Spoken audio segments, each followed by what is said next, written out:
Kepada Ibu Aya kami persilakan untuk materi kedua. Baik, terima kasih moderator.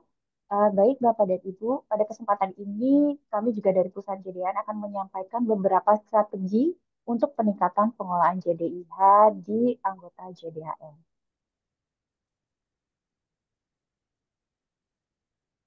Uh, Mungkin kalau dari perkenalan, dari pertemuan sebelumnya, saya juga sudah pernah memberikan beberapa evaluasi juga terhadap pengolahan JDH di Provinsi Banten. Mungkin ke depannya, jika Bapak dan Ibu ke depannya akan berkoordinasi kembali dengan saya, silakan menghubungi nomor kontak saya. Baik, dalam peningkatan strategi pengelolaan JDIH, pastinya ada 4 hal yang paling penting dibutuhkan oleh seluruh anggota JDN.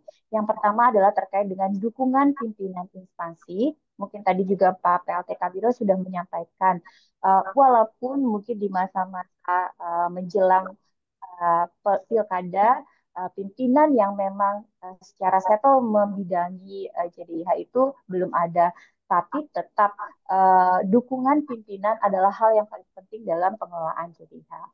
Kemudian yang kedua adalah melakukan pengelolaan JDIH sesuai dengan standar Permenkumham nomor 8 tahun 2019. Yang ketiga, melakukan test ataupun security assessment terhadap aplikasi JDIH anggota JDHN.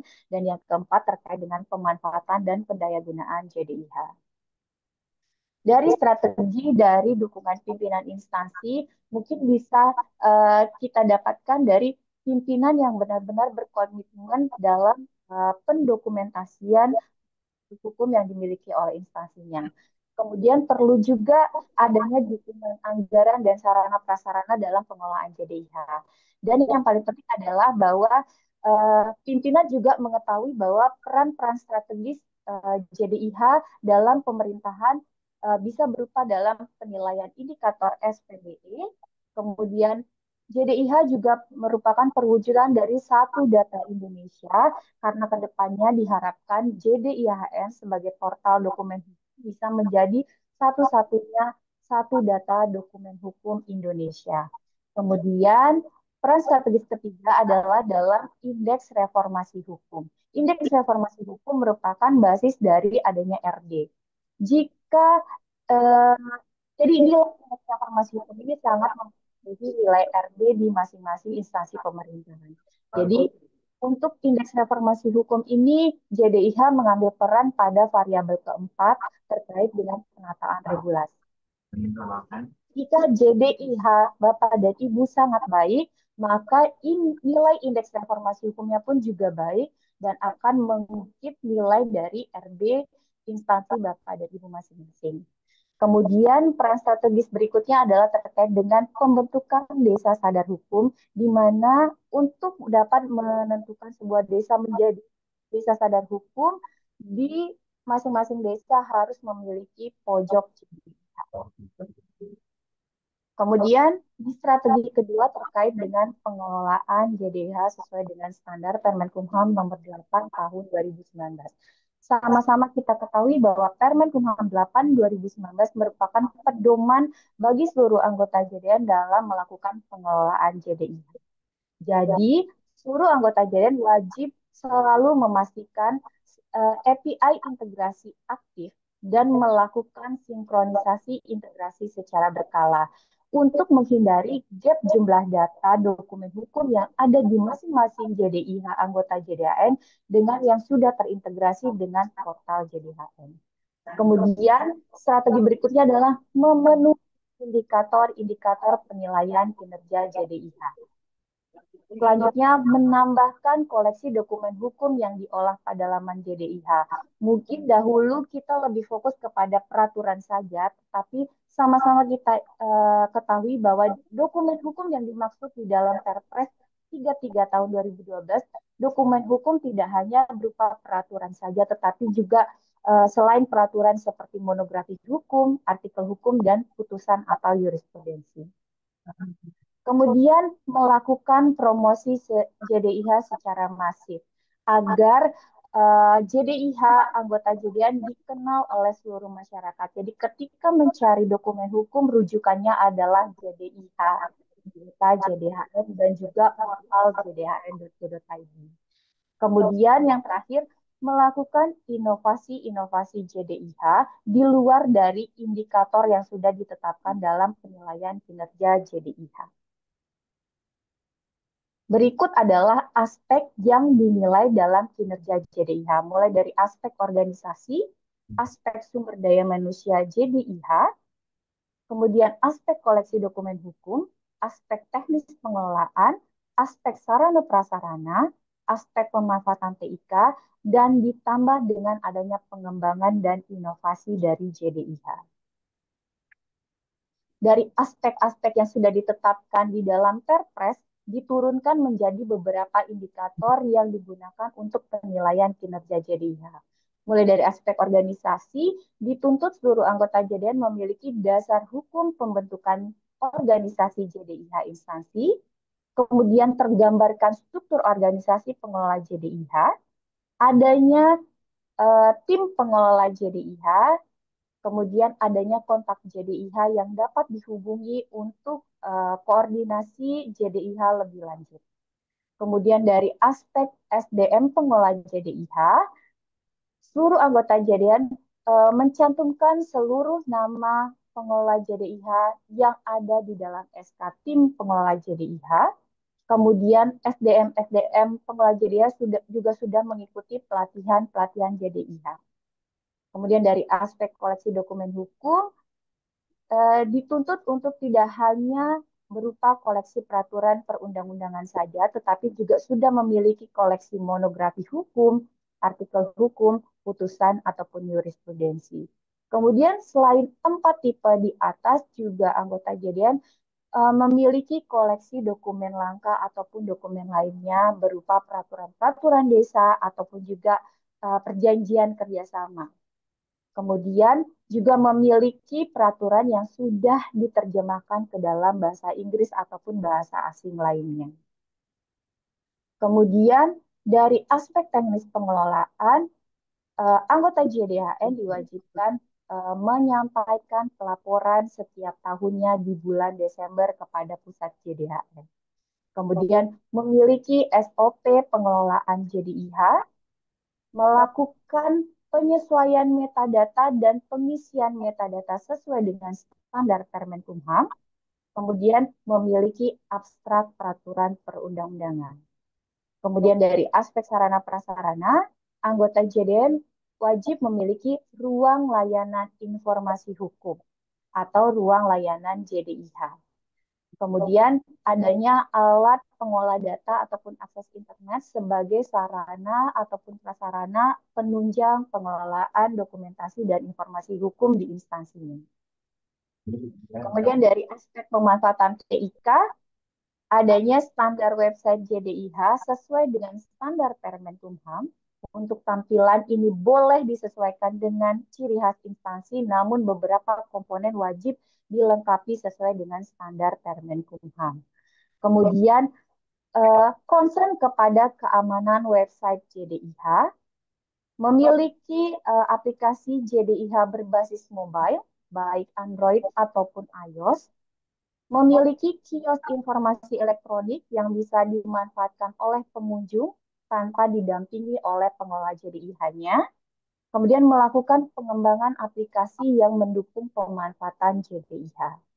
Dan kemudian dari aspek tambahan yaitu pengembangan JDIH, seluruh anggota JDN wajib melakukan promosi JDIH karena ada istilah tak dikenal maka tak digunakan. Jadi inilah manfaat dari sosialisasi ataupun promosi JDIH baik melalui media massa ataupun media sosial. Kemudian di dalam website juga menampilkan informasi adanya kunjungan terhadap website yang kita miliki, kemudian juga statistik dokumen hukum yang dimiliki oleh instansi anggota JDAN.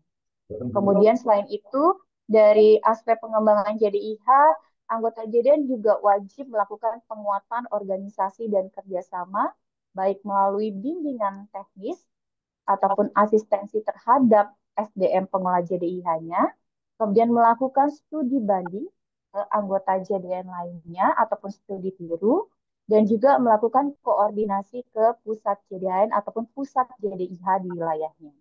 Dan yang terakhir adalah inovasi lainnya, inovasi-inovasi lain yang relevan dengan JDIH di luar dari indikator yang sudah ditetapkan.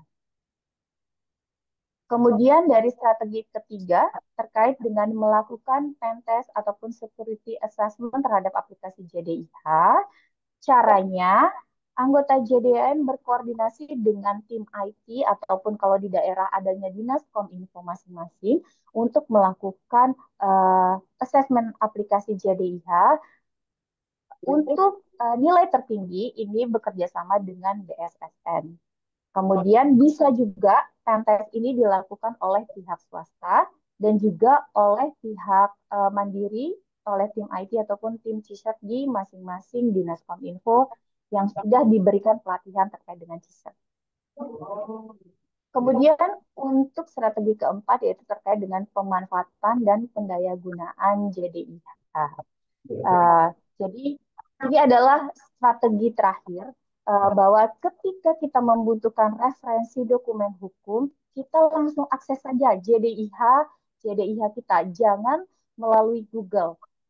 Ini juga bisa ketika ini sudah menjadi kebiasaan dari seluruh pegawai yang ada di instansi kita, ini mungkin bisa meningkatkan rating JDIH kita di Google. Jadi mulai saat ini kebiasaan kepada seluruh pegawai ketika membutuhkan referensi dokumen hukum baik peraturan ataupun monografi artikel dan juga putusan langsung saja akses misalkan jdih.bantenprof.go.id tanpa melalui Google.